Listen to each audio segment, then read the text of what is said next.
Повтарям, трето място, 5-7 клас момчета, 62 основно училище Христо Ботев.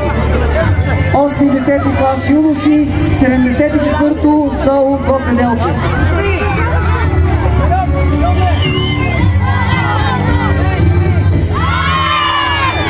Второ място, 5-7 клас момчета, 61-во основно училище Свети Кирил и Методий.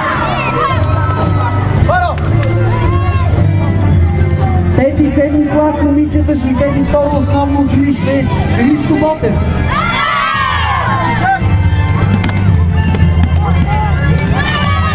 62-во основно училище. 8-10 клас юноши, 140 СОУ Иван Богоров.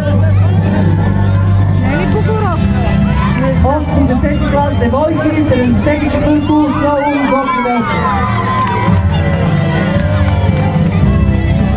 74-то училище, почика ли се? Не, девойки, 74-то